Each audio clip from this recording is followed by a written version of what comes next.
Pages this morning is, of course, that EU summit in Brussels. Another one. Another one. Well, and Claire, I want to ask you, how many languages can you ask is it too late in? Because that's on the cover of Libération, a multilingual version of Trop tard, too late. So the million-dollar question there, and also I can understand about 4 of those: Absolutely. Italian, Spanish, French, English. Ones up here, I'm not quite sure what they are. It's a testimony to how pessimistic and skeptical a lot of the French press is about this latest summit. And in their editorial, Libération wonders, what if it's too late? What if it's too late to solve the euro crisis due to a lack of time, money, and political will? Because on the eve of yet another European crisis summit, one can't help but beg the question, is there a last chance after a last chance? Because that's what we keep saying. This is the last chance, last chance. And Libération says they're not trying to be deliberately pessimistic, but all the elements are here, whether they're structural or short-term elements that are going to possibly make this summit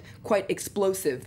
Libération says that a solution could be possible, but it doesn't see the various countries bridging the widening gap between them. And it seems, according to Libération, that a lot of European leaders, including Angela Merkel, are betting on the Eurozone breaking up and on a hard core emerging where there would be where they would share their monetary and sovereignty.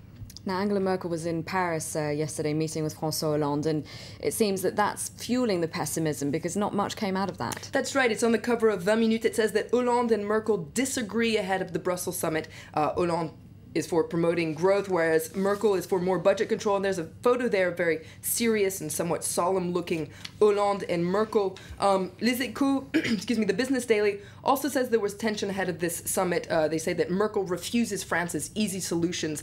According to the business paper, there's a lack of trust between Berlin and Paris, and this leads Les Echos to wonder in their editorial whether Europe is on the road to failure. So, as I was saying, the French press is very pessimistic.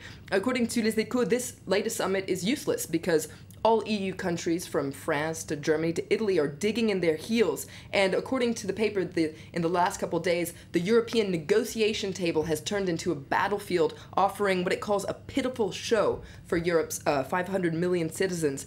And it's as if, according to Les Echos, the countries have say that the summit has failed even before it's even started. There is a touch of optimism in the press, though, isn't there? That's right. Le Figaro seems to be seeing the glass half full.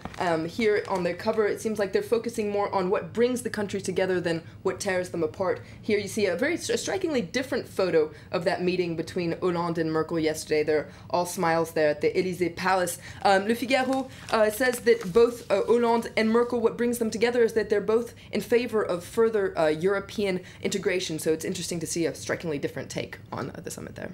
And Le Monde is also a little bit more optimistic than some of the other papers. That's right. In their editorial, they say that unlike other last chance summits, for the first time, a plan is being put forward on the table that isn't just a band-aid solution. According to Le Monde, there's the beginning of a broader solution because according to Le Monde, it's sketching out the beginning of a budget and banking union. And according to Le Monde, this is the right direction to go in. Le Monde calls on both Berlin and France to make compromises because, according to Le Monde, both of them have responsibility in making this work and getting out of what they call this deadly status quo.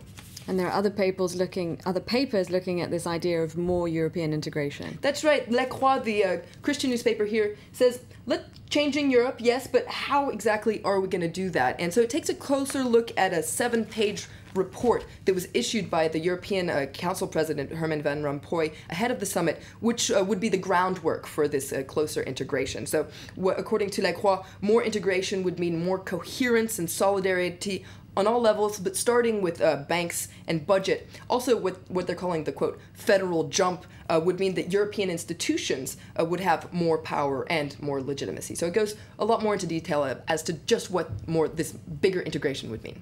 All right, thank you very much, Florence, for running us through the French newspapers. You're watching Live from Paris. A quick